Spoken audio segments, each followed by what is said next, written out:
Hoje a gente vai para a lição 8. E o tema é confessando e abandonando o pecado. Vamos ver algumas referências bíblicas aqui só para a gente começar. Então, a primeira passagem a gente vai ler do texto áureo, Provérbios, capítulo 28, versículo 13.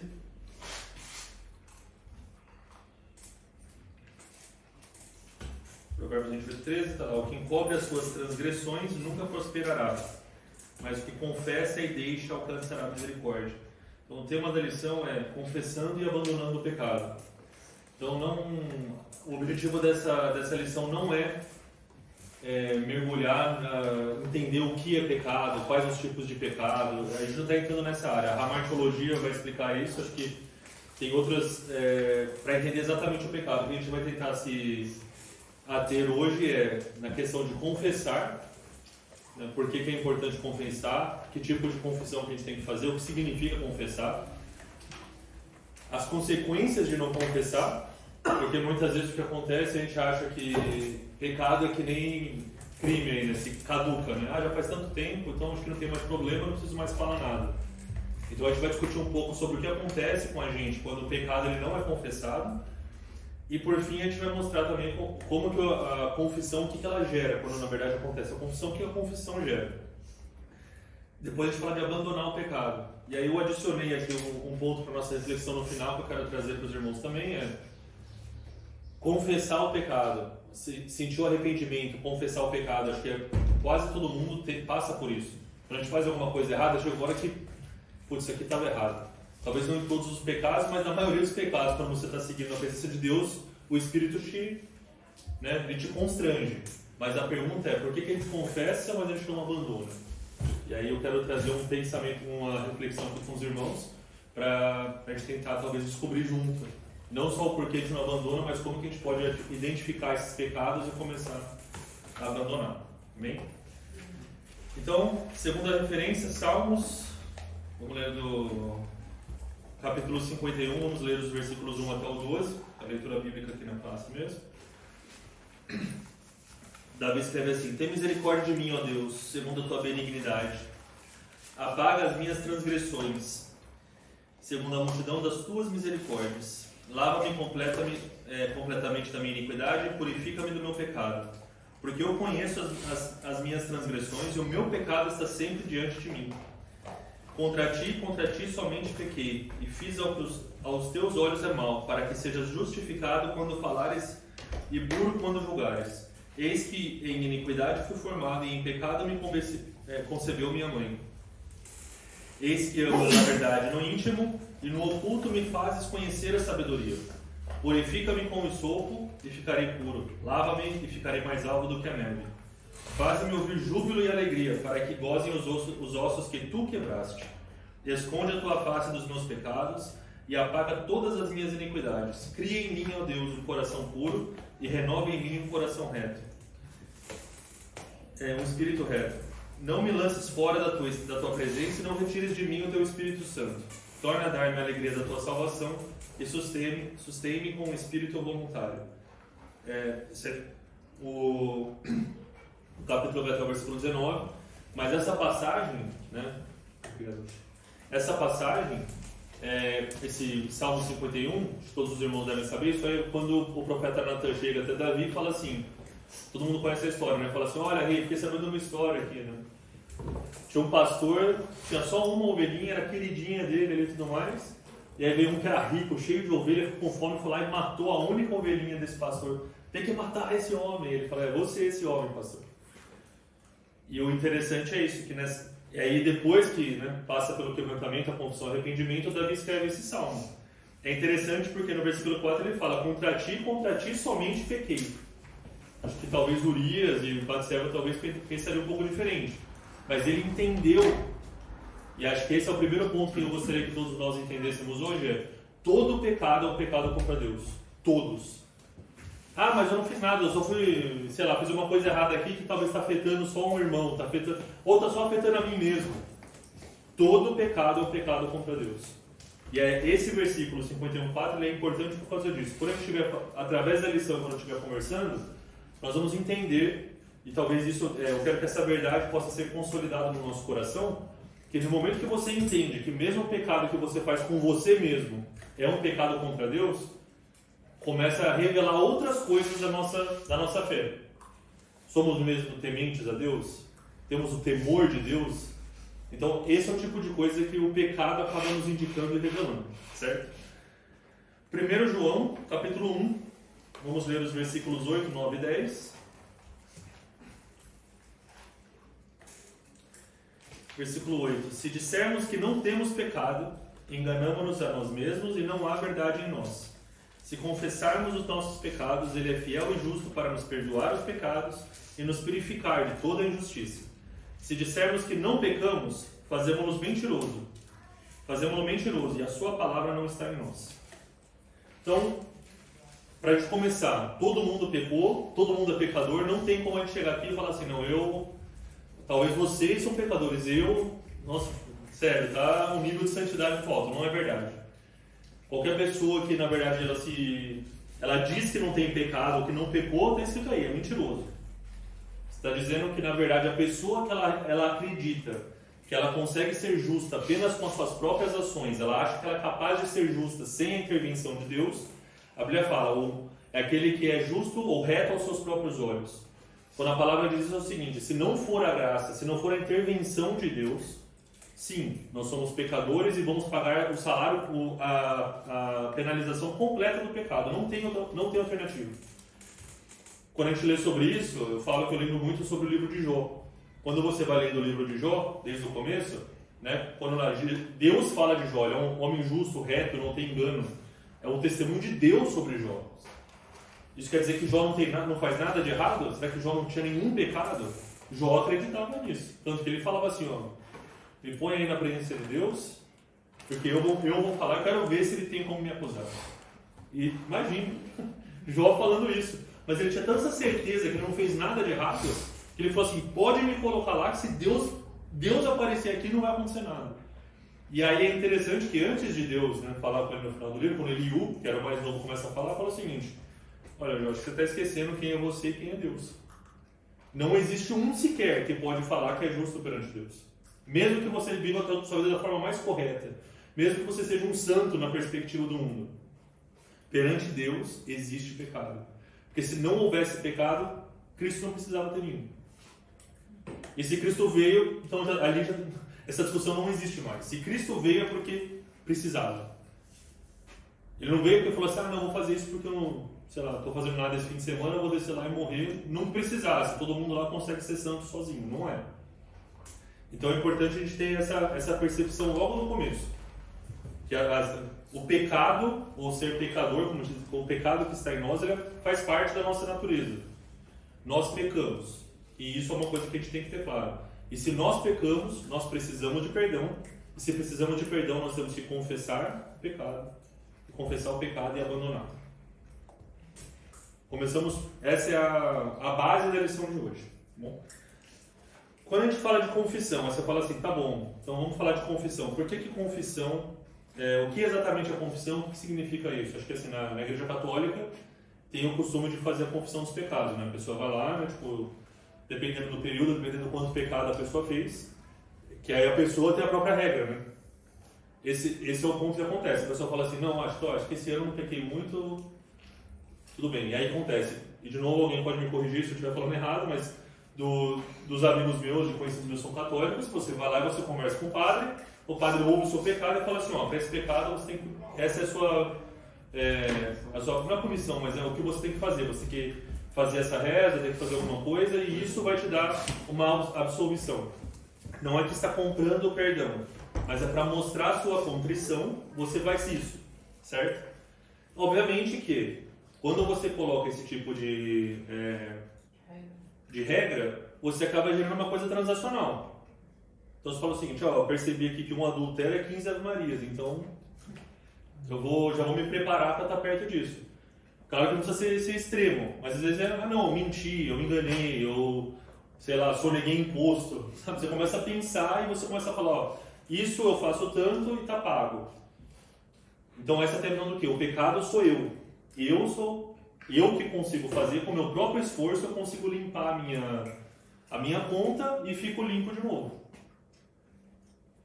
Então, esse é o ponto. Eu não estou falando que é isso que a Igreja Católica fala que faz, mas é esse o sentimento que gera na pessoa. O que isso pode acontecer, às vezes, numa igreja evangélica também? A pessoa que fala assim, não, ó, eu estou fazendo um jejum aqui de 1 mês, ou vou ficar tipo, todo dia orando de madrugada, ou vou participar de todos os cultos, e a pessoa acha que isso vai juntando pontinho e vai descontando o peso. Então existe essa questão da confissão que existe, mas que pode virar o quê? A perspectiva de que é o humano que faz alguma coisa. A palavra nos diz que sim, nós temos que confessar os pecados, todos os cristãos, independente da igreja que você é, só que a forma como você confessa acaba sendo diferente. Tá? Então, vamos ver alguns exemplos aqui na Bíblia para mostrar onde que tem essa questão de confissão. Né? Desde o Antigo Testamento, a gente já vê isso, né? Em Salmo 32:5, se quiser dar uma olhada lá. É um salmo que a gente vai voltar algumas vezes durante a aula também, que é justamente Davi falando sobre a pessoa que recebe o perdão, né? Ele mesmo fala, confessei-te o meu pecado e a minha maldade não encobri. Confessarei ao Senhor as minhas transgressões e tu perdoaste a maldade do meu pecado. Então aqui está falando quem? Ele confessando os pecados deles a Deus. Aí nós podemos, né, ter uma dúvida talvez na nossa mente. Deus precisa que nós confessemos o nosso pecado? O que vocês acham? Deus não precisa que a gente confesse os pecados, nós precisamos.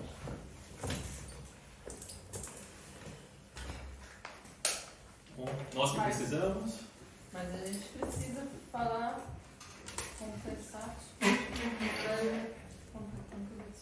É como se você não falar, você não fugiu da palavra. Eu acho que sim, que deve sim. Tá. Fala. Exato. Nós temos que ter como é que eu explicar? Ter a noção que pecamos e que temos que confessar a Deus para Ele nos libertar de confessar que erramos. Se não confessarmos, Deus já sabe que a gente cometeu. Eu acho que esse é o ponto importante, porque a gente fala o seguinte, mas Deus sabe o que eu fiz, por que eu preciso falar? Se Ele sabe o que eu fiz. Se o arrependimento seja de não falar, Deus sabe que a gente não se arrependeu do que fez. Né? Agora, mas o que acontece muitas vezes é o fato de nós confessarmos é aquilo que anuncia, fala assim, olha, eu reconheço o que você declara. Às vezes não é nem um arrependimento ainda. Pode ser apenas falar assim, eu sei que eu fiz isso de errado. Na hora que você confessa aquilo, porque a palavra confessar, né, tipo, até para pegar aqui da origem, no grego, é homologeu. Você já deve ter falado de homologar, que é alguma coisa que vai lá e confirma. Né, como se fosse alguma coisa que diz assim, está declarado, está assinado, é isso que significa. Então, quando você confessa alguma coisa, você está falando assim, olha, sim, eu cometi isso, eu fiz isso. É como se fosse uma formalidade, uma coisa quase como se fosse uma questão legal perante Deus, dizendo, está aqui o que eu cometi. Eu admito que eu cometi isso. E existe uma questão importante também. No momento que nós confessamos, você coloca o pecado como se fosse declarado alguma coisa e você não traz o pecado para você. Porque a gente fala o seguinte, a pessoa que comete um adultério e um adúltero são duas coisas diferentes. A pessoa que, vamos dizer, fala uma mentira e o mentiroso acaba se tornando duas coisas diferentes.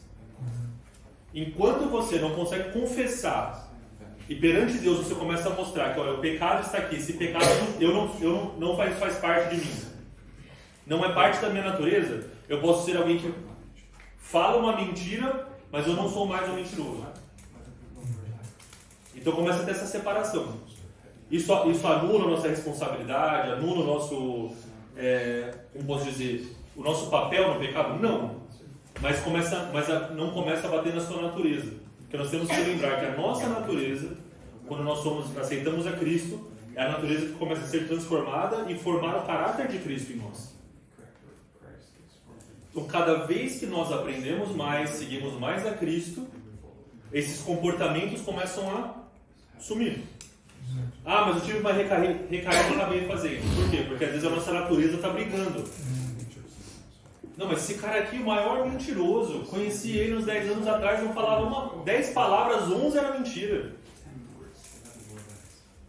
Aí você encontra a pessoa 10 anos depois e você mas o cara tá lá na igreja, pregando, falando, o que é isso? E aí pode acontecer da pessoa que te conhecia antes falar assim, isso aí acho que é mentira, isso aí é mais uma mentira dele. Mas o testemunho, a forma como você vive, talvez por essa pessoa ter confessado e abandonado o pecado, a transformação começa a acontecer. Então, se a gente for olhar no Antigo Testamento, né, já tinha, né, acho que lá em 1 Reis, vamos ver essa referência, 1 Reis, capítulo 8, versículo 33.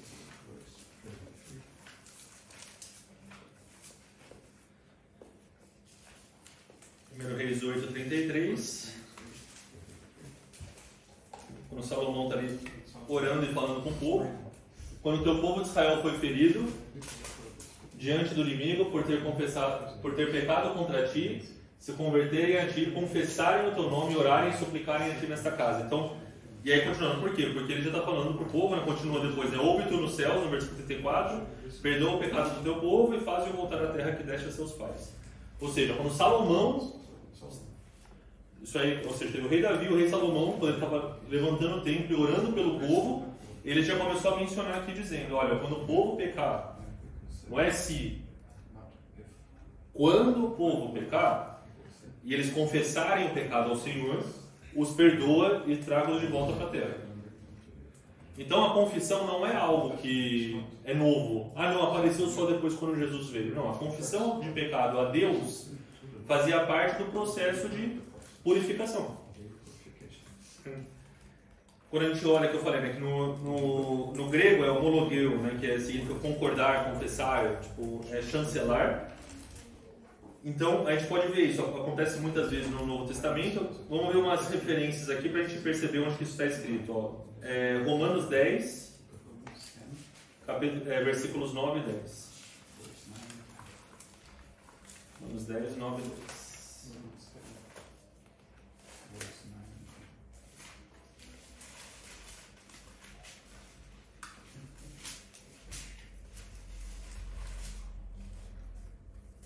Essa aqui é aquela passagem que fala, pode ver que a gente está falando de confessar, mas não é de pecado, vocês estão vendo? Ó, se com a tua boca confessares ao Senhor Jesus, e no teu coração creres que Deus o ressuscitou dos mortos, será salvo. Versículo seguinte, visto que com o teu coração se crê para a justiça e com a boca se faz confissão para a salvação. Então, a gente ouve bastante esse versículo quando a gente fala sobre o apelo aqui na igreja, né? Alguém quer aceitar Jesus? Ah, eu quero, mas olha, então você tem que vir aqui na frente e confessar. Ah, mas por que? Se eu já aceitei no meu coração. Jesus me conhece, Ele sabe que eu aceitei. Por que é necessário a gente vir confessar? Porque esse é o compromisso público. Certo? Então é isso que ele fala, você não está confessando a Deus perante Deus. Isso você pode fazer sozinho. Você está andando na rua, Deus, estou te confessando aqui. Ninguém me ouviu, mas Deus te ouve. Por que fala para confessar a Cristo na frente de todos, como se fosse em público? Porque aí a gente começa a segunda parte da confissão. Uma coisa é a confissão que a gente faz para Deus. Então por que a gente não confessa? Vamos supor, se todo mundo confessar o pecado na frente da igreja, eu acho que viraria um caos. Porque se todo... Porque para Deus não existe pecadinho e pecadão. Certo. E aí, vamos supor que eu vou à frente dos irmãos e confesso o meu pecado. Não seria assim, então, que a gente deveria fazer? Então, eu vou trazer uma passagem aqui que mostra mais ou menos como que, né, a minha interpretação, e acho que essa é a interpretação da palavra, que diz que lá em Tiago fala que nós temos que confessar os nossos pecados uns aos outros. E o motivo da confissão, pecado, que a gente faz com as pessoas, é para a cura. Não é para o perdão, é para a cura. Então, e eu vou falar um pouco sobre isso depois, a gente resgata esse ponto de novo. Eu acho que o pecado que é confessado em público é aquele que feriu o público. Então, se eu, vamos supor, eu fui lá, eu usei o nome da igreja e roubei alguma coisa. Estou usando a camiseta da Assembleia de Deus, fui lá e roubei um banco. Aí aparece lá na imagem, tudo quanto é lugar. todo mundo começa a falar mal, olha só, o pessoal da igreja evangélica, não sei o quê. Esse é o pecado que eu preciso vir, porque feriu a igreja. Agora, quem que vai decidir se sofreu a igreja ou não? Não é assim, tipo, eu acho que não, tudo bem. Você tem que conversar com a liderança, tem todo um processo de cura. Mas alguns pecados ferem a igreja e alguns pecados não vão ferir a igreja.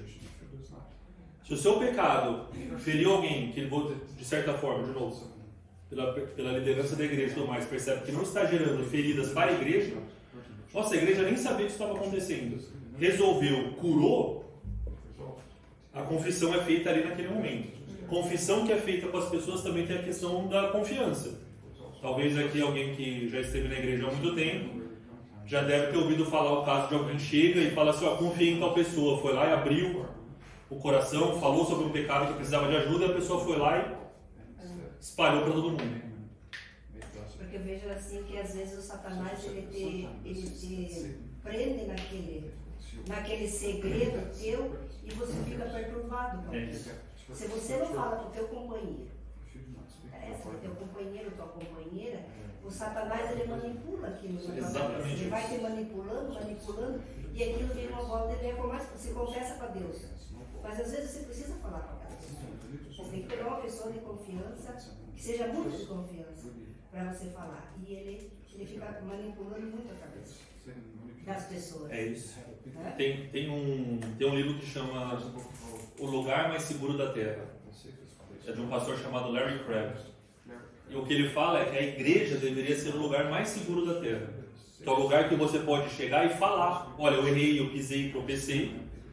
E lá você tem um ambiente que é não seguro que nem o pessoal fala aí do mundo, sabe? Tipo, essa questão meio, é um ambiente seguro, você pode ser quem você é. Não.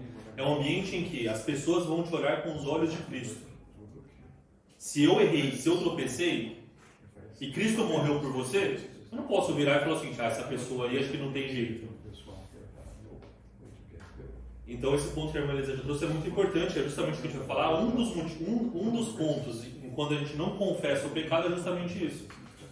Mesmo que aquilo não faça mais parte da sua vida, Satanás ainda tem um lugarzinho que ele segura, um gancho, exatamente. É alguma coisa que te segura. Mas eu não faço mais isso. Aí o diabo vai voltar para você. Lembra quando você tinha uns 10 anos atrás que você fazia isso?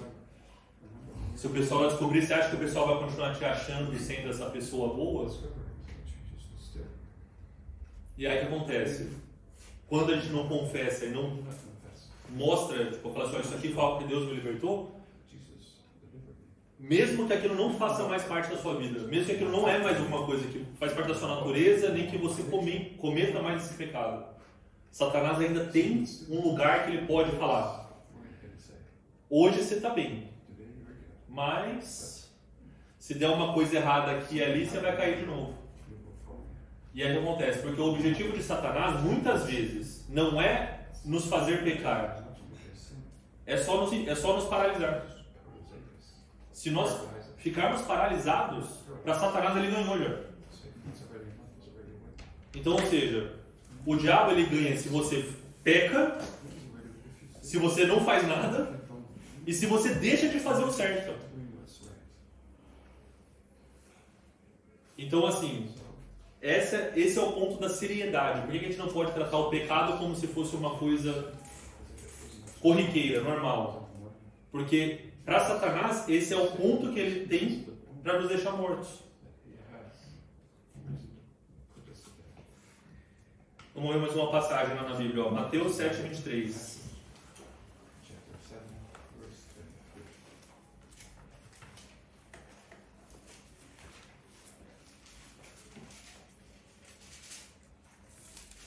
Mateus 7:23. Que essa é a passagem que, quando está no reino dos céus, que no versículo 22, antes, na verdade, fala sobre isso também. Que fala, onde me dizer, Senhor, Senhor, porventura não temos profetizado em teu nome?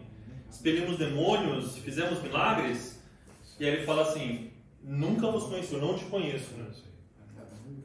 Ou seja, nunca foi confessado da sua boca, que você me conhece. Então afasta-se de mim, porque vocês praticam iniquidade. Então existe um ponto que a gente começa a ver nessas passagens que mostra que a confissão não é necessariamente algo que é o bom ou o ruim. Nós vemos que a confissão é um preceito cristão para tudo que nós fazemos. Seja confessar a nossa fé em Cristo, que é algo positivo, que é um compromisso com Deus, falando assim, olha, esse é o caminho, essa é a forma como eu vou seguir agora, e ter a confissão do pecado. Confessar aquilo que é algo errado, algo que nós fizemos que está limitando o agir de Deus na nossa vida. Certo? Bom, Jesus, quando ele se tornou humano, ele teve algum pecado? não. Então ele foi o único ser humano que não teve. Então ele colocou a barra e falou o seguinte, olha, eu era homem e eu não pequei, então esse é o padrão que vocês têm para seguir. Então por que ele não deu isso para nós? Mas ele deu o Espírito Santo. Mas é que, na verdade, é no momento que nós deparamos com esse fato que a gente entende que se não for a misericórdia e a graça dele, e o presente que ele nos deu, ele se sujeitou a morrer por nós justamente por isso. Mas vamos lá em Tiago, capítulo 5, versículo 16, que é a passagem que eu estava mencionando antes, só para a gente não perder o foco. Quando, no final do livro de Tiago, ele fala lá, confessai, pois, os vossos pecados uns aos outros, e orai uns pelos outros para que sareis. A oração de um justo pode muito em seus efeitos, né? Então a gente mostra aqui o seguinte, né? Você vai confessar os pecados, as culpas uns aos outros, e aí através da oração traz cura. Então o perdão, ele vem através do sacrifício de Cristo. Quem perdoa, o perdão principal, o perdão de Deus, que já foi feito pelo sacrifício de Cristo, comprou o perdão dos nossos pecados. Mas no momento que você abre aquilo com alguém, né? Porque a gente estava conversando agora, mas a Elisa já mencionou também. Quando nós conversamos e abrimos ali, e temos essa confissão com os nossos irmãos, ele tem a oração, começa o processo de cura. Porque isso que a irmã Elisa já mencionou, sobre essa questão, que se a gente não confessa, o diabo sempre tem um lugar para nos pegar, é a ferida que está aberta. Quando a gente tem uma ferida, vamos supor que você tem um corte no braço, o que você precisa fazer para curar aquele corte? Você esconde? Põe uma blusa bem por cima assim, anda meio assim para ninguém perceber? O que precisa fazer para curar a ferida? Tem que botar as claras, limpar. Tem que deixar aquela ferida aberta, às vezes exposta por um tempo. Aí coloca um curativo, mas logo tem que tirar de novo. Por quê? Para a ferida fechar por completo. Tem que ficar exposta. Então, muitas vezes o que acontece é isso. Mas, de novo, como eu falei antes, tem coisa que você vai expor e todo mundo vai ter que ver, e tem coisas que você vai, às vezes, vai expor num ambiente fechado. E algumas pessoas de confiança. Mas, de novo, como eu falei, sempre ouvindo a direção daquilo que Deus tem colocado na igreja, para que você não se perca e comece a usar o seu próprio critério.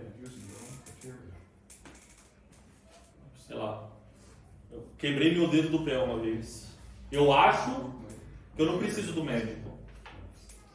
O dedo está inchado lá, toda vez que eu piso eu estou mancando, mas eu acho que está tudo bem, acho que eu não preciso de um médico.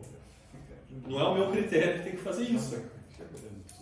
Eu preciso chegar para alguém e falar assim, olha, eu chutei ali, olha só como está meu dedo. A pessoa fala assim, acho melhor você ir no médico porque talvez você tenha quebrado. Então, às vezes, a confissão faz isso. A pessoa vai te ajudar e começa o processo de cura.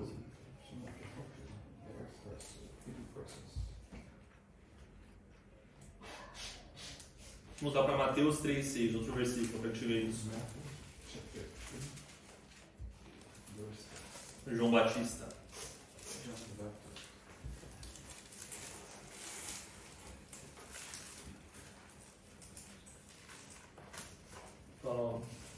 As pessoas vinham a João Batista, no versículo 5, na verdade, anterior fala isso, né?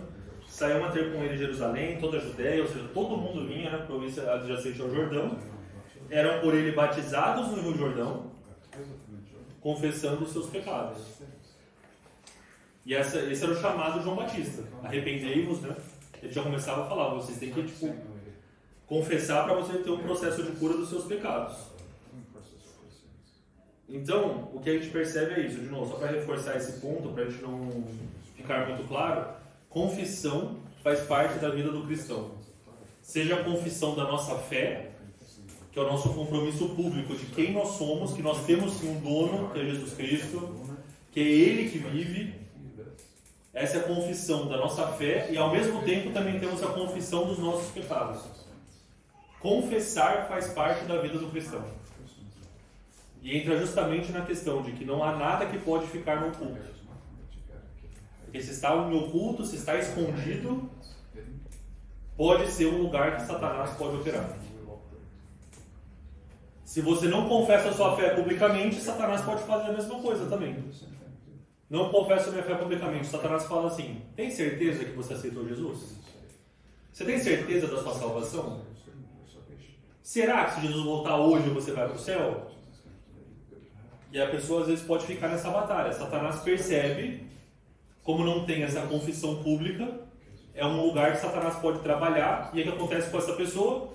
Ah, eu não sei nem se eu estou salvo, você acha que eu vou orar por tal pessoa?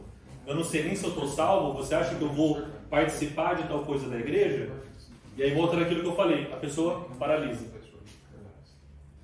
E foi o que eu falei. De 4 cenários, Satanás ganha em 3. Primeiro cenário, que é o único cenário que a gente ganha. Se a gente sabe o que é o bom, sabe o que é certo e faz o certo. Esse é o único cenário que a gente tem para escolher. Tem outro que é que você sabe o que é certo e não faz. E aí já... Ah não, mas pelo menos eu não fiz nada errado. Sim, mas se você não fez o certo, Satanás já está ganhando também.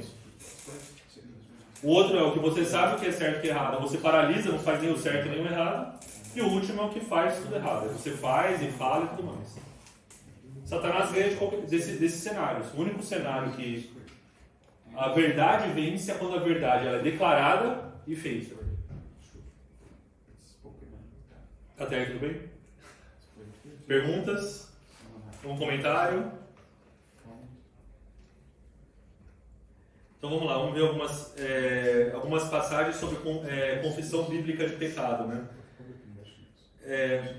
A gente viu lá na referência já em Salmo 32, dizendo... Aliás, vamos voltar para Salmo 32, Salmo 32 é interessante. Salmo 32, versículo 5.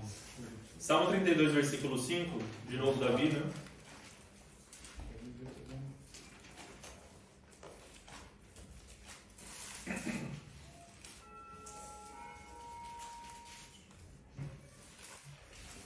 Ele fala, ó, confessei-te o meu pecado e a minha maldade não encobri. Em outra versão aqui diz, né? A minha iniquidade não escondi. Confessarei ao Senhor as minhas transgressões e tu perdoaste a maldade do meu pecado. Então, assim, aqui a gente começa a perceber, no Velho Testamento, no Antigo Testamento, Davi mencionando. Então ele fala assim, eu confessei o meu pecado e não escondi a minha maldade. Então existe a importância do pecado é justamente isso, é para que você não oculte, não esconda alguma coisa. É natural a gente querer confessar um pecado? O que vocês acham? Se você consegue confessar um pecado com muita naturalidade, das duas uma. Ou aquele pecado já não te incomoda mais, então você só está falando da boca para fora.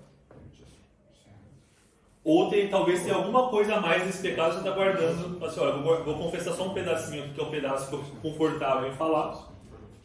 Porque o pecado, se ele geralmente está destruindo a sua vida, quando o Espírito vem e constrange,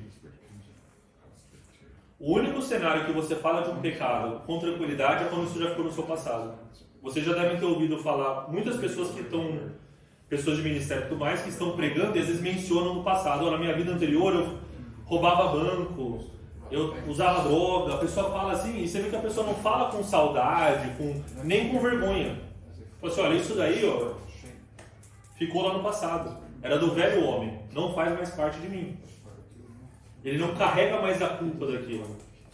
Então a única forma de a gente falar de um pecado em que não gera esse constrangimento é se é um pecado que já foi perdoado e abandonado, não faz mais parte da sua vida, ou é um pecado que talvez não gera mais esse constrangimento. Então um dos sinais que a gente tem que o Espírito está trabalhando na nossa vida é que ele constrange e fala, olha, isso tem que abandonar, isso faz mal para a sua vida com Cristo. E é isso que Davi fala aqui. Confessarei ao Senhor as minhas transgressões e tu perdoaste a iniquidade do meu pecado. Outra passagem para a gente ver também, ó, no Antigo Testamento, a gente vê lá em Neemias. Neemias capítulo 1, versículo 6.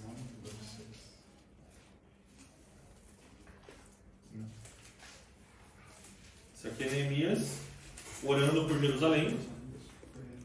E aí fala: estejam, pois, atentos os teus ouvidos e os teus olhos abertos para ouvires a oração dos teus servos, que hoje faço perante ti, de dia e de noite, pelos filhos de Israel, teus servos. E faço confissão pelos pecados dos filhos de Israel, porque pecamos contra ti. Também eu e a casa do meu pai pecamos. Ou seja, aqui de novo, Neemias fazendo uma confissão no nome do povo. Talvez o povo não estava nem aí. Talvez o povo não estava nem pensando nisso, mas estava ali Neemias se posicionando e orando. Tem pecado, nós temos que confessar os pecados. Mostrando um outro exemplo aqui, mostrando que tem sim. E o que nos mostra isso, né? Que o perdão de Deus, ele age ou ele é eficaz quando há a confissão. Se não tiver a confissão do pecado, o perdão de Deus... Ah, não, você está falando que Deus não tem poder? Não, Deus tem poder. Mas Ele é um Deus justo que Ele fala assim, tem que existir um arrependimento, uma confissão, e naquele momento o perdão de Deus chega. Olha, então você está perdoado. Ah, então existe o cenário que eu vou pedir perdão e Deus não vai me perdoar? O que vocês acham? Tem cenário que a gente pede perdão e Deus não perdoa? Quando a gente pede falsamente. Quando a gente pede perdão da boca para fora, ou perdão sem arrependimento, para Deus é uma oração que não serve para nada. E o risco disso é que talvez você se sinta: ah, não, mas eu pedi perdão, então tudo bem, mas ainda está vivendo na iniquidade. Certo? Vamos dar uma olhada agora em alguns símbolos dessa confissão. Vamos lá em Romanos, capítulo 3.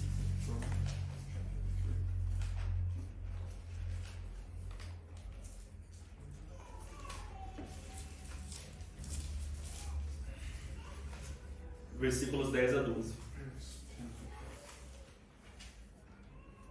Isso aqui é Paulo. Isso aqui é um autor escrevendo sobre isso. É Paulo falando sobre isso. Só que ele está mencionando dois salmos, o Salmo 14 e o Salmo 53 de Davi. Então lá no versículo 10 está assim, ó, como está escrito: não há justo nenhum sequer, e não há quem entenda, não há quem busque a Deus. Todos se extraviaram, a uma se fizeram inúteis, não há quem faça o bem, não há nenhum sequer. Não há um justo nenhum sequer. Então ele começa a mostrar que sim, né, a nossa natureza, e a natureza de todos, não existe ninguém que na sua natureza pode falar: eu sou justo. Então o primeiro sinal, eu digo que talvez que nós temos um pecado que é necessário perdoar, pedir perdão, confessar e abandonar, é no momento que a gente acha que não tem nada de errado. Você fala assim: não, isso aí parece, mas eu sei que eu estou certo, eu sou justo. Então a gente tem que viver sempre sofrendo: ah, eu sou um lixo, eu não sirvo para nada. Não é isso que eu estou falando. Mas é entender que a retidão que existe em nós é simplesmente pela atuação do Espírito Santo. Pela nossa própria natureza, pela nossa própria vontade, o natural não vai ser algo que vai agradar a Deus. Tá? E aí, aqui a última referência que fala é aquilo que a gente leu lá no começo também, em Provérbios 28, versículo 13, né? Que fala, né, que o que encobre as suas transgressões nunca prosperará, mas o que confessa e deixa alcança a misericórdia. Então o que a gente percebe é isso, o sinal que a gente está lidando com o pecado da forma correta é esse: nós confessamos e deixamos. E a gente vai talvez entrar um pouquinho nisso também aqui em outras referências, né? Mas é mais ou menos isso que nós começamos a mostrar.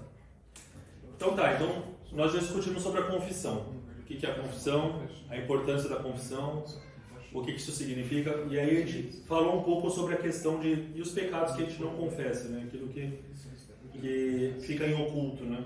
Então a gente vê algumas coisas aqui, né? Tipo, por exemplo, a revista nos mostra, né? Tipo, primeira coisa, sobre desde os pecados lá de Adão e Eva, né? Vamos lá ver, Gênesis 3:8.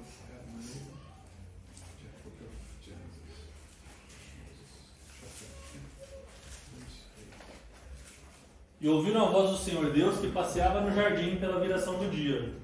E escondeu-se Adão e a sua mulher da presença de Deus entre as árvores do jardim. Né? Aí depois a gente vai ver no versículo 10 que ele fala assim: ouvi a tua voz no jardim, e porque estava nu, tive medo e me escondi. Então assim, a gente percebe que o quê? Se esconder quando a gente faz coisa errada é a reação padrão do ser humano. Quem aqui tem filho pequeno sabe que é isso. Seu filho fez uma coisa errada, aí você olha assim para a criança parece que ela quer se esconder, quer fugir para um canto, por quê? Porque sabe que fez uma coisa errada. Agora, quando a criança faz uma coisa errada e ela não acha que está errada, não vai se esconder. Certo? Então aqui nós percebemos que sim, faz parte já, né, da essência do humano de querer esconder os seus pecados. Certo? A gente falou sobre Davi, todos conhecem a história, está lá em 2 Samuel, capítulos 11 e 12. Acho que todos os irmãos lembram que é isso. Né? Fala que Davi estava lá no templo. Começa o capítulo 11 dizendo assim, né? Na época que os reis saíram para a guerra, Davi ficou no palácio. Né? A gente até mencionou isso, acho que numa aula anterior. O que ele ficou fazendo no palácio se os reis estavam indo para a guerra? Mas ele ficou. Aí ele ficou passeando, disse que ele olhou por cima do muro, viu uma mulher se banhando e falou: traz ela para mim. E aí vocês conhecem a história: dorme com a mulher engravida, traz o marido dela de volta, o marido dela não quer ficar em casa, manda matar o marido morre, depois ela pega a mulher, traz para casa, casa com a mulher e o filho nasce. Ou seja, nessa história aí passou mais ou menos um ano, pelo menos. Certo? E a pergunta que eu comento com as pessoas é o seguinte: vocês acham que ninguém sabia que Davi tinha feito isso? Quando Joabe, que era um dos líderes do exército de Davi, manda a notícia que eles foram atacados na batalha e alguém atirou uma pedra e estava acertando os soldados, e Davi fica irritado: por que vocês chegaram tão perto do muro? Aí fala assim, aí Joabe fala para o mensageiro assim: quando Davi ficar nervoso, você fala para ele assim: aliás, rei, Uzias, teu servo, é morto. Ou seja, o esposo da mulher que você fez coisa errada morreu. Aí diz que Davi se acalma. Por quê? Quem tem culpa no cartório, né? Quem deve, né? Então falou assim: não, então tudo bem, então não tem problema. Josias, um dos soldados ali, já sabia da história. Mas e quem trouxe Batseba lá do lugar que estava tomando banho? Chegou lá um servo do rei: moça, o rei está chamando. Lá, talvez no palácio lá real, estava aquele burburinho acontecendo. Nossa, não acredito que o rei fez isso. Tá aí, cantando louvores a Deus com a harpa, e todo mundo sabendo o que o homem está fazendo. Só que para Davi, resolvi, né? Peguei e casei, o homem morreu, não tenho que me preocupar mais com nada. Então, o primeiro ponto do pecado não confessado, que é um problema, é que mostra o quê? Que você acha que as consequências humanas não podem te afetar, então não há necessidade ou não vão existir consequências espirituais. Davi, como ele era o rei, quem que ia chegar para o rei e falar assim: isso aí que você fez é errado? Naquela época, você lembra, João Batista fez isso, foi servida a cabeça dele numa bandeja. Então ninguém podia chegar no rei e falar isso. Mas lá tinha um profeta, né? Tem um profeta no meio e falou assim: então, deixa eu falar. Só que demorou quase um ano, desde quando ele foi lá e cometeu o pecado, primeiro, né? Até a criança nascer e o rei estava lá, e aí chega e fala assim: deixa eu te lembrar, Davi. E por um ano Davi talvez ficou cego, nem percebeu o pecado que ele estava cometendo. Então, né? Um dos males que pode vir disso é justamente isso, é a pessoa começar a ficar cega para os pecados que comete. Talvez seja pela autoridade dele. Eu sou rei, então isso pode ficar assim porque eu sou rei. Daí ficou. Então, e aí entra nesse ponto que a gente está falando da aula, sobre confessar, certo? Então, se você não confessa o pecado, porque é isso que eu falo, Davi foi um homem que Deus escolheu segundo o seu próprio coração. Um homem que, se você for pegar Salmos, metade dos Salmos louvando a Deus é dele. É um homem que tipo, tinha uma intimidade com Deus que era inegável. Esse homem, né, e tanto que é o que ele fala no Salmo 51, ele fala disso, ele fala assim, só não aparta de mim o teu espírito, porque ele sabia o que era viver junto com o Espírito de Deus. Só que durante esse 1 ano, talvez o Espírito estava bem longe. E para ele, o pecado nos caleja para a presença do Espírito. Então pense assim, quando a Bíblia fala que Deus não rejeita um coração quebrantado, para o coração quebrantar, para a gente ficar quebrantado na presença de Deus, a gente tem que estar sensível ao que Deus está falando, tem que estar sensível àquilo que nos afasta da presença dele. Talvez nesse 1 ano, Davi estava lá. E a mulher fica grávida, o filho nasceu, está comendo normal, super tranquilo. E aí chega um profeta e fala para ele, fala assim, ó, Davi, você é esse homem. Você é que cometeu esse pecado. Não é só o pecado, mas olha só, faz 1 ano ou mais que você nem lembra da presença de Deus. Não, mas eu estava cantando aqui com a minha harpa, o salmo que eu escrevi um tempo atrás aqui, eu estava cantando todos. Eu estava fazendo, a gente viu agora quando chega na presença de Cristo, você fala assim, no seu nome eu orei, eu expulsei demônios, eu cantei músicas, o Espírito trabalhou enquanto eu estava falando. Não te conheço. Então, assim, isso nos mostra que até tipo, fazer as coisas certas ou fazer as coisas na igreja não é sinal necessariamente que você está vivendo uma vida sem pecado.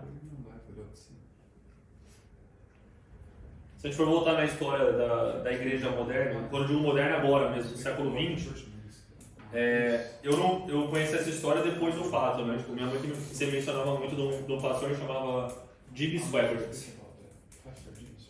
que falava que ele era um homem assim, com um ministério incrível e ele caiu em adultério, se não me engano, foi o pecado. E aí tem até o vídeo dele fazendo a confissão, foi aquilo que ele estava falando, que feriu a igreja, ele falando da confissão de pecado e tudo mais. E o que contam, né, ele conta na história dele, é que quando ele estava no pecado, um dia ele entrou numa igreja e tinha uma irmã sentada no fundo da igreja que chamou ele e falou assim, eu quero orar por você. E ele meio que tipo, né? Jimmy Swaggart, né? E ali não aceitou a oração. E meio que a mulher deu um alerta para ele, só que ele... E acabou caindo, e aí, né, o ministério, tudo, e é o que o pessoal comenta, né? Inclusive nas palavras dele que diz que depois disso, nunca mais Deus o usou da mesma forma que usava antes. Então ele vai ter que viver, né? É perdoado, Deus perdoa, transforma tudo mais, mas existe ali uma consequência do que aconteceu através do pecado dele. Mas por quê? Porque talvez ele estava ali no ministério, talvez pela autoridade, talvez pelo poder, talvez pela tentação, ninguém vai descobrir, e fizeram isso. Mais recente teve o pastor da Hillsong em Nova York, Carl Lentz, eu acho o nome dele, se não me engano. Se você for voltar uns 2, 3 anos, ele estava junto com Justin Bieber. É o pastor do Justin Bieber. Nossa, esse pastor, nossa, como esse pastor é diferente. Aí tá o pastor lá toda hora, tipo, postando coisa, tipo, sabe, sem camisa, se aparecendo e tudo mais. Você fala assim... E todo mundo fala, meu, o cara é meio esquisito. O mundo comentando, essa pessoa é estranha. Só que você fala, bom, se não tá fazendo nada de errado, tirando a parte de ficar se exibindo, que talvez a gente pode até discutir se é errado ou não, tá caminhando. Aí estourou inúmeros casos de adultério. E o que acontece para a igreja quando isso acontece? Quem mais está indo na Hillsong em Nova York quando isso acontece? Vocês lembram talvez vocês vão lembrar disso quando teve a questão da Renascer, que acharam os bispos com dinheiro na Bíblia, ou escondido, alguma coisa assim? Teve gente que abandonou a igreja quando isso aconteceu. A gente pode discutir, né? Que se a pessoa está abandonando por causa de uma pessoa, talvez ela não teve um encontro com Cristo. Mas não retira o fato que, olha, eu tinha confiança nessa pessoa. E essa pessoa está lá fazendo isso. Na passagem me diz que ele veio o pastor e as ovelhas apartaram. É outro versículo, né? E esse é o ponto que na liderança da igreja é isso. Satanás quer bater onde? Às vezes um irmão que acontece alguma coisa já pode causar um dano, mas imagina só um pastor da igreja que vai lá e faz alguma coisa. Existe um impacto muito grande. E é por isso também, né, que eu falo que o pastor, a responsabilidade que ele tem perante Deus não é só pela vida dele. Então é um peso muito maior perante Deus. Né? Então, assim, é esse ponto que nós temos que entender. A gente começa a ver aqui o que acontece é isso. As consequências do pecado, né, vamos dizer assim, o que o pecado fez, né, ou fez na nossa vida? Se a gente pega, vamos voltar lá para Gênesis de novo. Gênesis 3, a gente leu ali no começo, mas vamos ler para os versículos 14 e 19.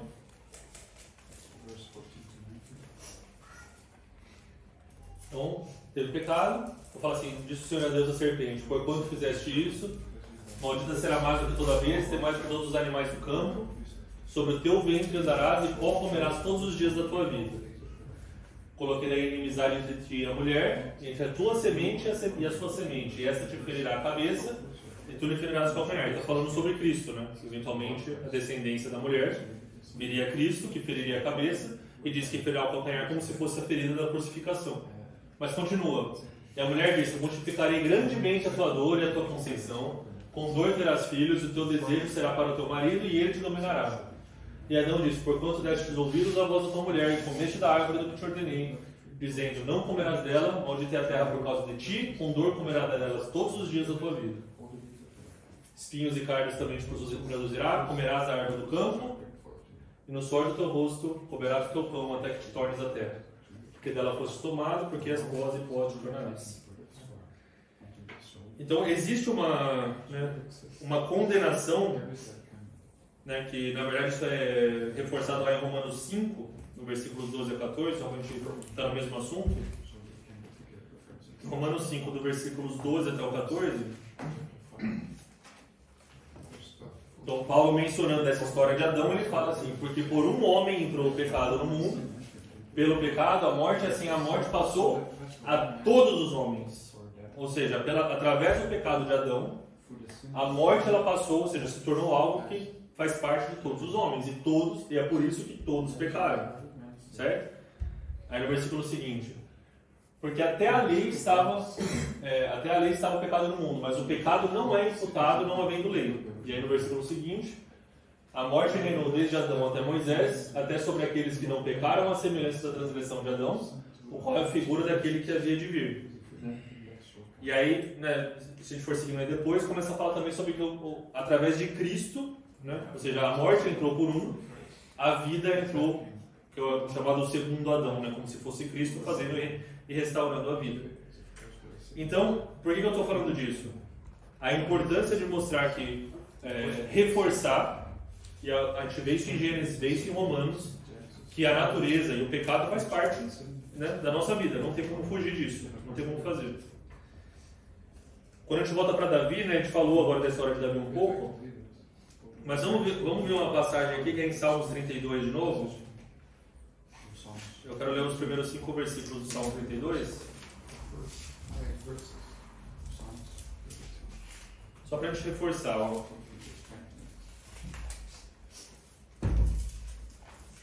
Bem-aventurado aquele cuja transgressão é perdoada e cujo pecado é coberto. Então, começa aí. Bem-aventurado o homem a quem o Senhor não imputa maldade e em cujo espírito não há engano.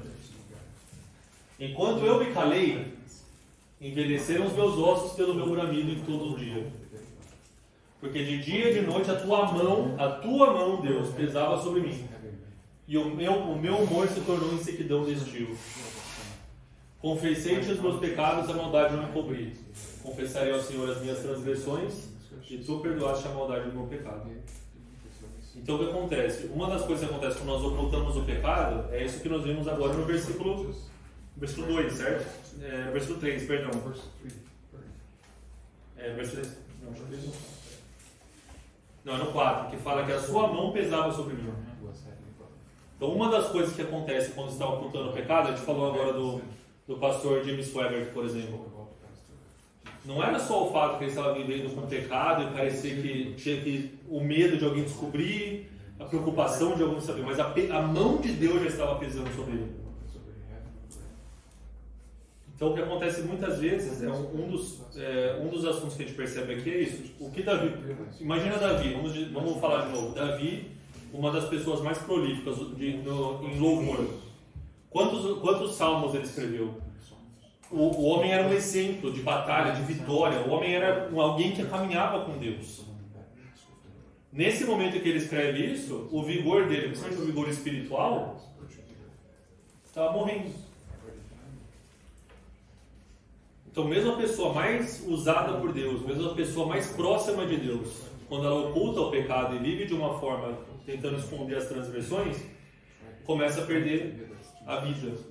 Começa a perder a sua vida espiritual, o seu vigor espiritual. É isso que a gente vê no exemplo de Davi. Certo? E aí a gente volta para o Salmo 51, que é quando ele fala. Ele confessa, ele entende que pecou contra Deus e ele pede, não afasta de mim o teu espírito. Né? Obviamente que se você for olhar na vida de Davi, ele pede perdão pelo pecado dele, Deus perdoa, restaura o espírito na vida dele, mas Davi sofre muito no final da sua vida. Um filho tenta roubar o reino, o outro filho vai lá e abusa da outra filha, o outro filho morre porque se rebelou, o outro filho morre na guerra, um filho mata os outros filhos, começa a ter um monte de morte. Tem até uma passagem que fala, Davi já velho sai fugido, escondido à noite porque o filho quer matar, e ele tentando se esconder, e depois ele volta e por fim Deus, pela misericórdia dele, traz ele de volta para o reino. Né? Mas depois de já ter acontecido tudo isso. Então, assim, a consequência do pecado, né, eu acho que esse é um ponto até importante de a gente conversar, que existe uma passagem que fala, né, que o homem planta e ele colhe. Isso é um versículo bíblico, não é só uma lógica da natureza. Mas o que os irmãos acham? Pode acontecer de alguém pecar e não pagar, não sofrer as consequências do pecado? O que vocês acham? Sempre vai ter consequências.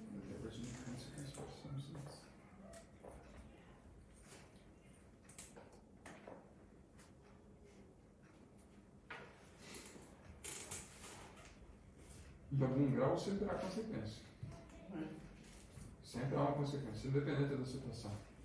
Você está dependendo, veja bem, se uma pessoa está na cadeia, por exemplo, e ela pede perdão, independente do que tenha feito, ela pode receber perdão de Deus, mas isso não anula a culpa dos homens. Então, a consequência, a pessoa tem que viver com a consequência, seja em lembrança, seja no dia a dia. De uma forma ou de outra, a consequência tem sempre na pessoa. Porque fala na palavra que Deus é justo. Não, Deus é justo. Então, ele perdoa, mas a justiça dele não é.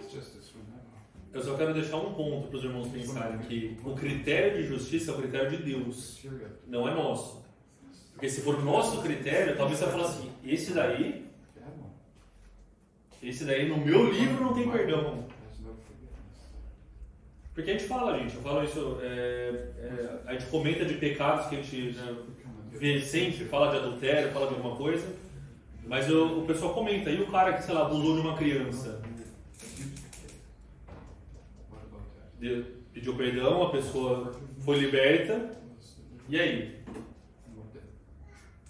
Qual é a consequência dessa pessoa? Será que essa pessoa, alguém vai ficar confortável com essa pessoa ficar perto das nossas crianças, talvez? O certo é sim, o certo é você falar, claro, ele é perdoado, purificado, mas será? Então tem consequência.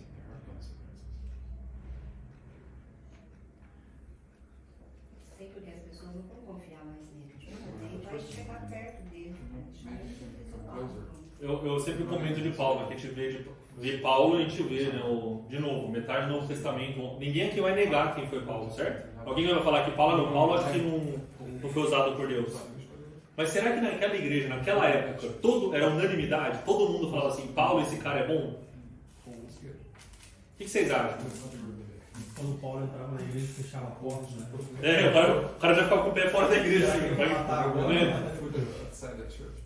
Tanto que se você for olhar na Bíblia, fala que demorou quase 15 anos para ele começar o ministério dele. Que foi o tempo, de repente, para começar a renovar o pessoal que estava na igreja. Pois é, mas aí vai ficar oculto então o pecado dele. Vamos supor, uma pessoa que foi presa, igual ele deu um exemplo. Se ele voltar para a sociedade, se as pessoas que viram jornais, viram a nada dele, ou se ele mesmo confessar, as pessoas, ninguém vai confiar. Então ele vai ter que mudar daquele local. Então, o que acontece no E caso... vai esconder esse pecado, para ele poder sobreviver. Então, Paulo não escondeu. Tanto que está documentado claramente ali. Você vai em Lucas, no livro de Atos, e fala assim, ó, estava apedrejando Estevão, estava aos pés, botou a capa aos pés dele. Então ele mesmo fala que ele é um perseguidor, ou seja, ele fala isso abertamente. Só que acontece o seguinte, com o passar do tempo, com o agir do Espírito Santo e com o testemunho da vida dele, quem conheceu Paulo só depois, eu falo Paulinho Paz e Amor, que só conheceu ele depois que Cristo trabalhou nele, que aliás nunca foi, né? O cara sempre foi casca grossa, mas... Quem conheceu Paulo depois que ele foi tocado pelo Espírito, vendo o que Deus fazia através da vida dele, olha, esse foi o ano passado. Você, nossa, que horrível. E tem gente que vai falar, então não quero mais. Mas tem gente que vai falar o seguinte, eu também era horrível. E se esse Cristo foi lá e fez isso por esse homem, Cristo pode fazer por mim também. Porque nós, como somos cristãos, a gente, se Deus perdoou, nós temos que ter também isso. Temos que ter amor. É difícil, mas você tem que ter. Pelo ladrão, pelo estuprador. Enquanto está longe, a gente aceita, mas quando é está perto, acontece com a gente, eu acredito que é muito mais difícil. Assim, me perdoe, mas vamos supor, se acontecer muito, eu não sei, sinceramente. Eu falo isso de coração porque perdoar, você fala, olha, isso é uma coisa que liberar o perdão, falar assim, olha, tá perdoado e tudo mais. Só que isso não necessariamente restaura a confiança. O pessoal acha que é o seguinte, pediu perdão, no outro dia não existe mais nada, somos melhores amigos de novo. Não é verdade. E sim, pode ser que aconteça, a desconfiança vai estar sempre lá. Né? Eu falo que esse é o tipo de coisa que sim, como cristãos, nós temos que viver, tem que batalhar, tem que viver passando o perdão mesmo, tem que perdoar. Tem um caso bem famoso, aliás, que foi nos Estados Unidos, tinha um serial killer lá, de Green, eu esqueci de onde lugar, mas era um serial killer, que nos Estados Unidos, eles abrem um julgamento e aí os parentes da vítima vêm e tem abertura para falar. Então a pessoa vinha e começava assim, você é isso, e falava, você via a pessoa com aquela raiva, aquele ódio, né? E o homem que era um serial killer, ele aquela cara de nada, assim, tipo... E aí mostra lá um homem que era um pastor, que esse serial killer matou a filha dele. E aí ele começa a falar assim, olha, você tornou minha vida muito difícil. Eu tenho que seguir e obedecer ao meu Deus. E você tornou isso muito difícil, mas eu quero dizer aqui que você está perdoado. Eu quero perdoar. E aí fala que aí você olha no cara, o cara começa a chorar. Um cara que não tinha emoção nenhuma. Porque fala assim, peraí, olha, não vou trazer você para casa para ele, enfim, ficar comigo, não é isso. Eu te perdoo, ainda me dói, só que você está perdoado. No tocante, pelo menos, do que aconteceu comigo, com a minha família, eu quero liberar perdão para sua vida. Mas ele libera para ser libertado também.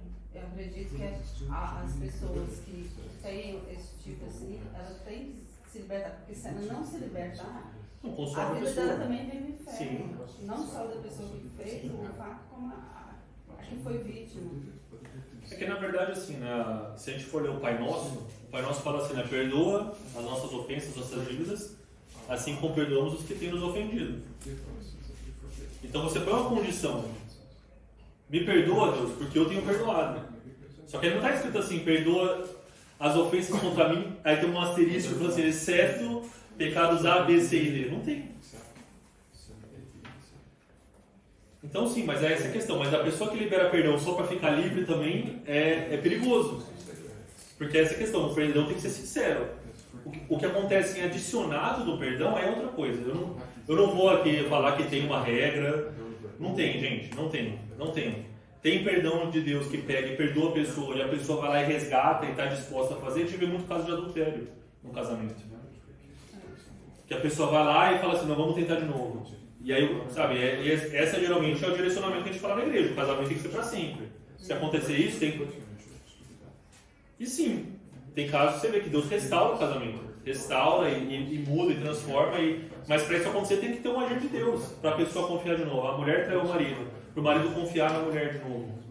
Ou vice-versa, né? O marido traiu a mulher. Para a mulher confiar no marido de novo. É difícil. Mas quando o Espírito Santo trabalha junto e tem essa disposição, Deus pode fazer acontecer. Mas tem outros casos que não.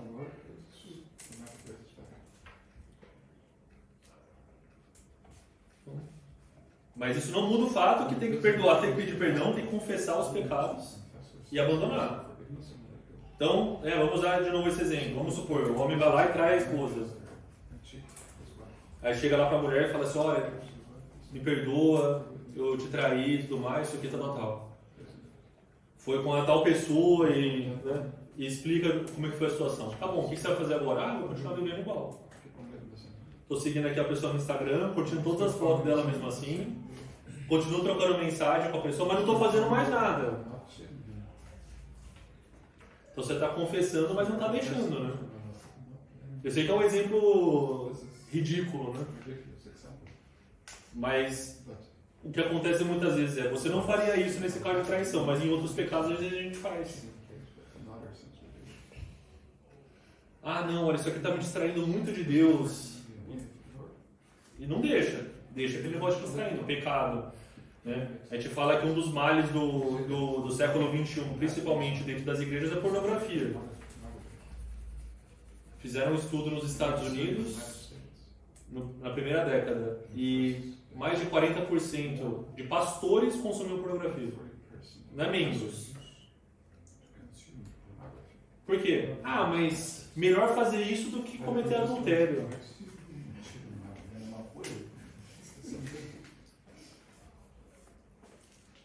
Como que Satanás percebeu?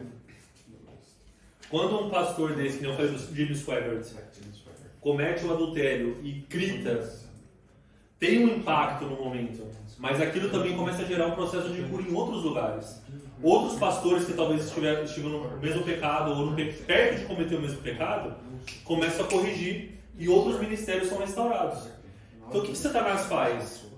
Se eu fizer ele pecar muito, e ele tiver que falar, porque não tem escolha, a minha ação trava. Então o que eu faço? Eu ponho só um pecadinho.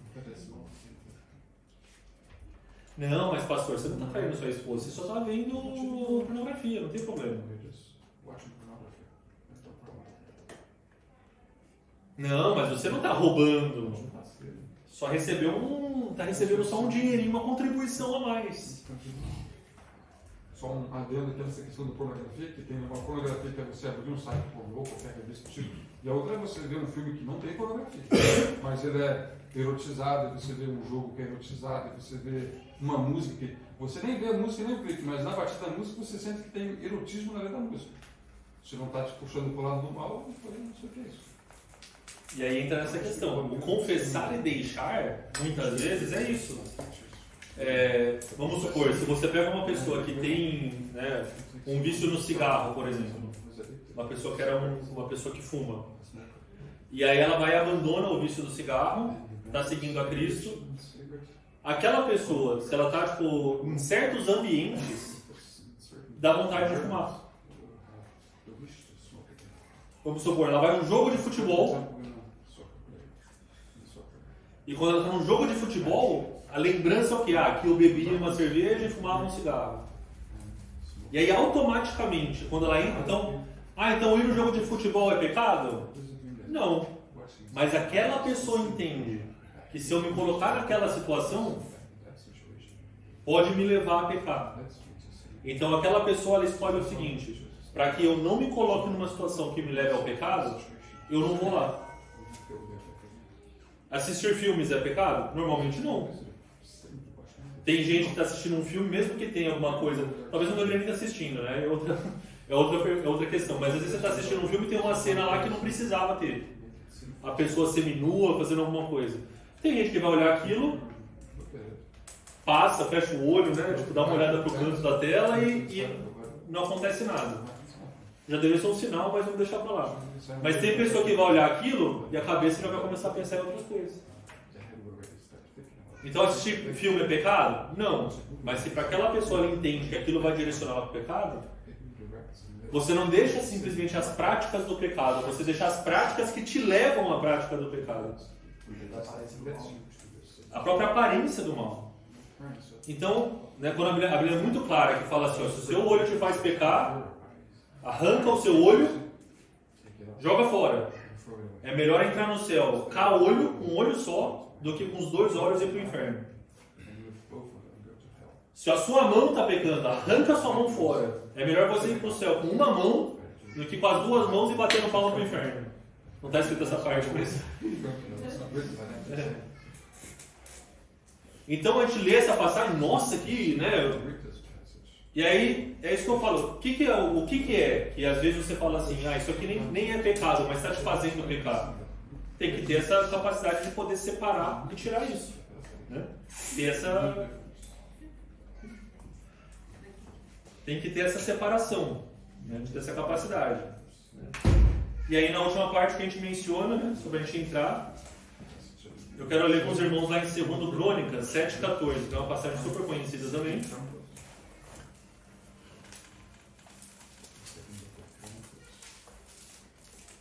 2 Crônicas, capítulo 7, versículo 14. Todo mundo já deve ter ouvido esse versículo algumas vezes, ou pelo menos no hino do Diante do Trono também.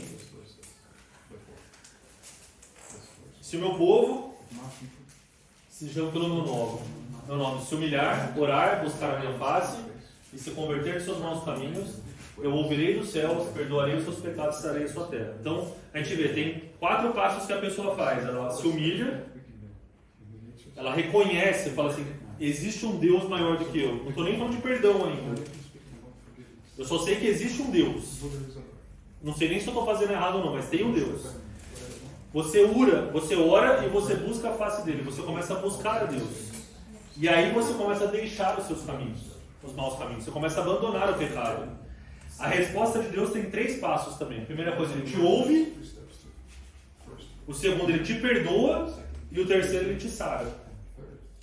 Então tem esses 3 passos que Deus vai fazer.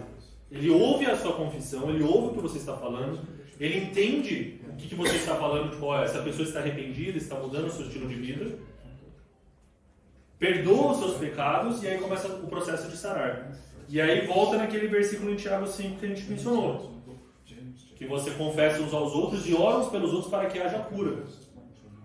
Então, toda vez que nós não confessamos o pecado e que nós vivemos de uma forma ocultando o pecado, nós impedimos a cura.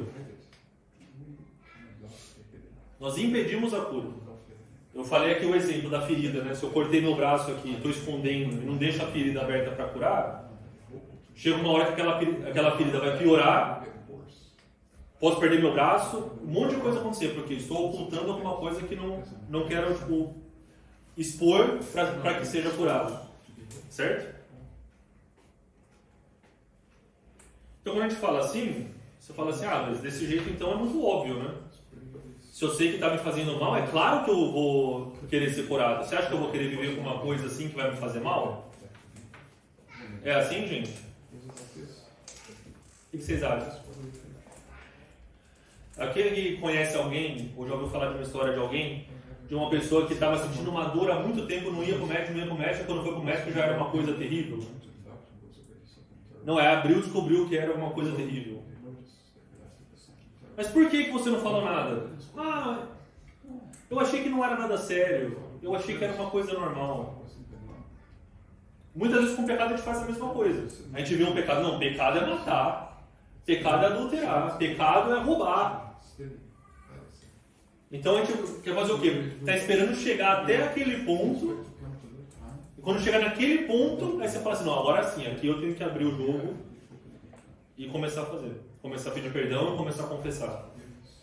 A gente vê isso acontecendo algumas vezes, se vocês veem um testemunho de pessoas que passaram por algum pecado desses mais sérios e eles confessam, essas pessoas dizem assim, no momento que eu confessei, mesmo quando eu vi que eu perdi o ministério, eu perdi tudo, mas eu me senti livre. Estou livre agora. Porque ali ele percebeu que aquilo que Satanás podia me prender, agora todo mundo já sabe. Isso quer dizer que é bom? É melhor você ser livre e acabar perdendo tudo do que você preservar o seu reino e de novo ir para o inferno. Eu falo do pastor, que a gente falou do Jimmy Swaggart algumas vezes aqui. Poxa, mas olha o que ele fez, muitas pessoas abandonaram a fé. Tem o peso? Lógico que tem. Lógico que tem. Mas é melhor que o pecado venha à tona, seja tratado, Deus possa curar e fazer uma transformação. Ah não, era melhor ele ficar quieto, pelo menos o ministério ia ter ficado bom. Só que quando isso está acontecendo, quantas pessoas e quantos ministérios estão morrendo em silêncio? Né? Por isso que é tão importante, é confessar e deixar. Então a minha pergunta, irmãos, para a gente terminar nos últimos 10 minutos é: por que a gente não deixa?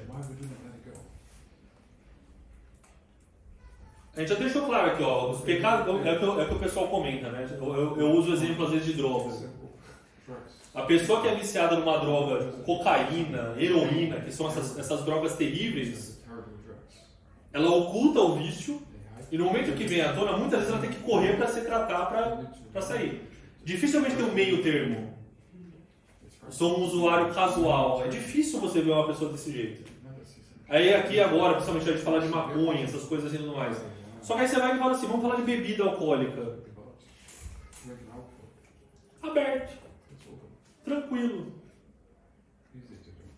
Então o consumo da droga vai aumentando, só que quanto mais terrível é, ou os efeitos e as consequências, tanto físicas como sociais, você acaba não tendo escolha. Foi aquilo que eu falei antes, Satanás ele vai tentar te botar entre muitas aspas, tá, irmão? Um pecadinho.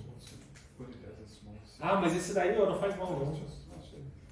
A gente falou sobre pornografia, a gente fala sobre mentira, fofoca. São essas coisas que parece que tipo, é só uma coisinha, não é nada sério.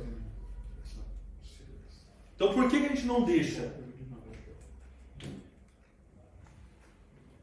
Eu quero usar o exemplo de Sansão para a gente pensar nisso. Se a gente falar para Juízes 13, versículos 4 e 5, a gente vai ler quando Sansão foi nascer, certo? Em Juízes 13, no versículos 4 e 5, isso é quando foi anunciado o nascimento de Sansão. Guarda-te de que bebas vinho ou bebida forte, ou seja, não bebas vinho, não beba bebida forte e não comas nada imundo. Versículo 5. Você vai conceber, dará filhos a um filho cuja cabeça não passará navalha. Então, tem 3 coisas que o anjo falou para Sansão, para os pais de Sansão. O seu filho não vai passar navalha, não pode cortar o cabelo. O seu filho não pode beber bebida alcoólica, nada de bebida forte, nem nada.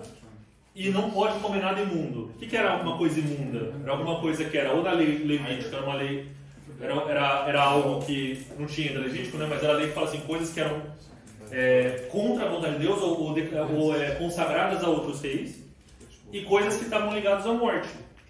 O morto era imundo. Então, uma das coisas que Sansão não podia fazer, não podia encostar em nada morto, certo? E Sansão começa a crescer, certo? Fica forte, começa a ficar forte, começa a batalhar, e vai batendo em filisteu aqui e ali e tudo mais, aquela coisa incrível, né? E aí a gente pula para Juízes 14 agora. Então, Juízes 14, aí no versículo 6, Juízes 14, versículo 5. Desceu, pois, com seu pai e sua mãe a Tímina. Tímina era uma das terras dos filisteus, ou seja, ele está indo com a mãe, com o pai, para pegar uma mulher para casar na terra dos filisteus. Está indo no inimigo casar com uma mulher que não era do povo, certo? Chegando onde? as vinhas de Tímna, ou seja, nos lugares em que prepara o vinho, que é a bebida alcoólica forte, que ele não podia chegar perto. Não está porque está bebendo, mas ele está ali o quê? Está brincando com o pecado, né? Está passando pertinho de onde está o pecado, certo? O que ele faz? Eis que um leão novo, bramando, lhe saiu ao encontro. Versículo 6. O Espírito do Senhor se apossou dele tão possantemente que rasgou o leão de alto a baixo, como quem fende o cabrito, sem ter nada na sua mão. Porém, nem a sua mãe, nem a seu pai deu a saber o que tinha feito. Aí alguns discutem, né? Falar que no momento que ele fez isso, que ele matou, estava lá a carcaça do morto. Então, em tese, ele tem que purificar alguma coisa, mas vamos supor que quando ele encostou, estava vivo. Então, ele não encostou em nada morto ainda, certo? Está lá. Aí a gente continua, né? No versículo 7 ele desce, fala com a mulher, tal. Aí no versículo 8. Depois de alguns dias, voltou ele para tomar a mulher. E apartando-se do caminho para ver o corpo do leão morto, eis que neste havia um enxame de abelhas com mel. Tomou o favo nas mãos e foi andando e comendo. Chegou ao seu pai e à sua mãe, toma o mel. E comeram, porém não lhes deu a saber que do corpo do leão é que o tomaram.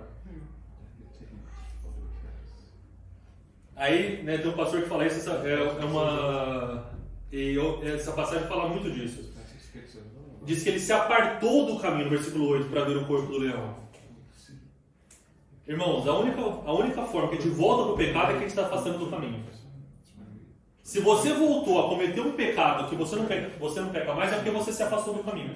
Não tem outro jeito. Não faz parte mais do seu caminho. Para você voltar e ver o morto, você tem que afastar do seu caminho para ir até lá. E aí a frase que Deus deixou no nosso coração hoje é o seguinte: não prova do que é doce, só porque é doce, não vai provar do que está no morto. Você já morreu, gente, mesmo que seja doce. E não foi só ele, né? Ele comeu e fez o pai e a mãe pecar junto, né?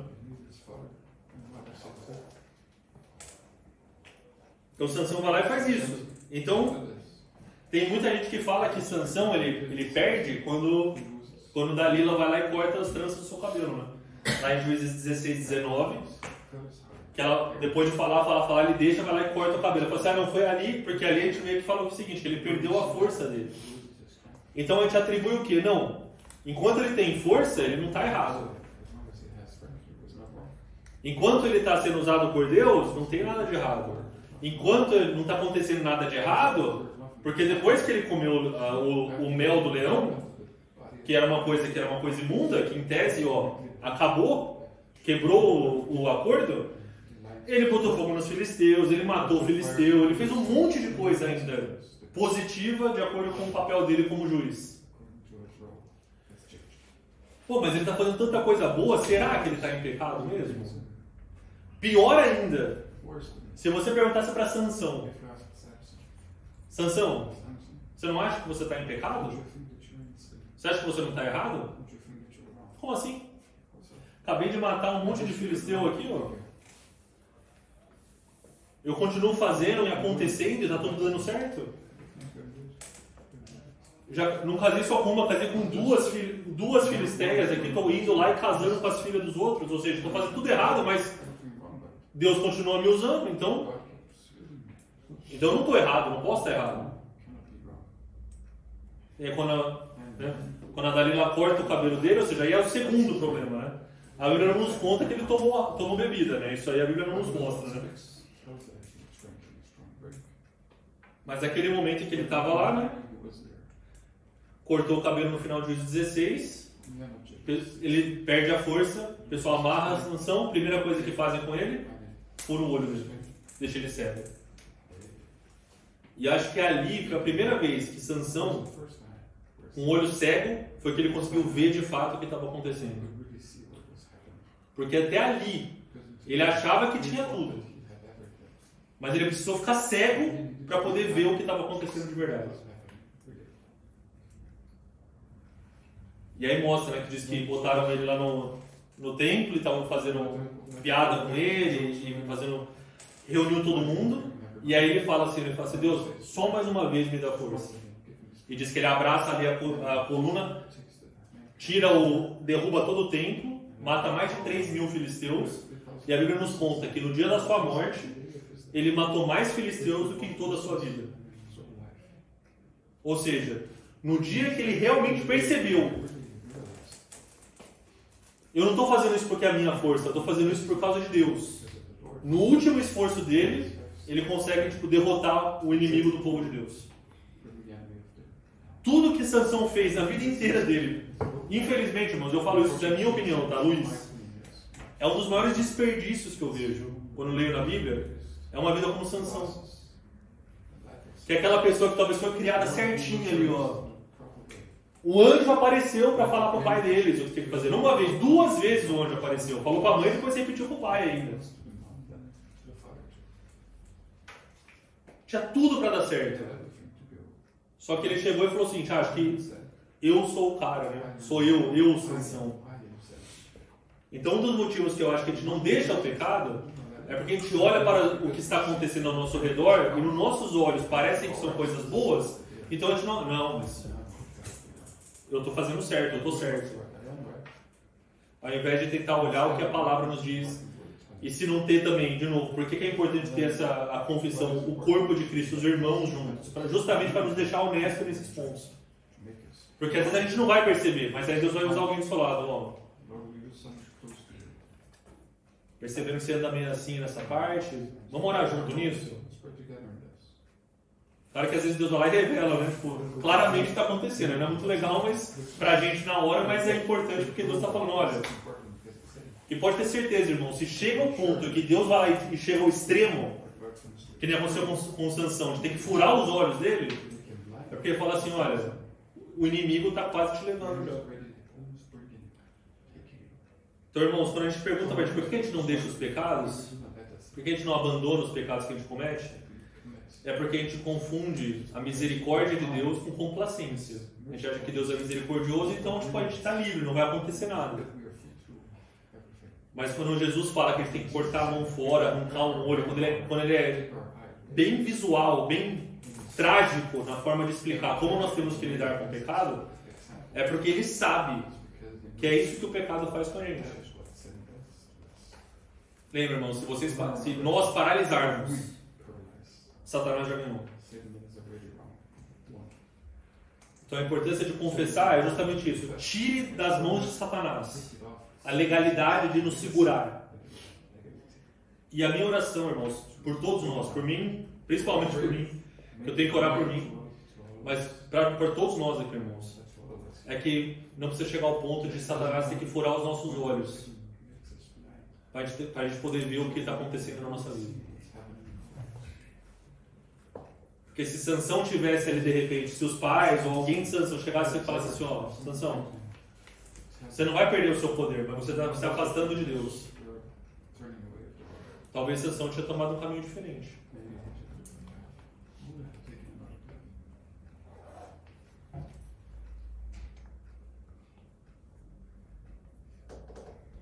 Para terminar, Romanos 6,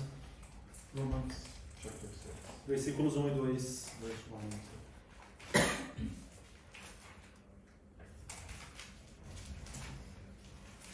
Está falando sobre a questão de que onde abunda o pecado, superabunda a graça. E aí começa, que diremos, pois? Vamos permanecer no pecado para que a graça seja mais abundante? E aí o versículo 2 é o versículo que tem que direcionar a nossa vida, para deixar muito claro porque que não temos por nós vivermos no pecado. Nós que estamos mortos para o pecado, como viveremos ainda nele?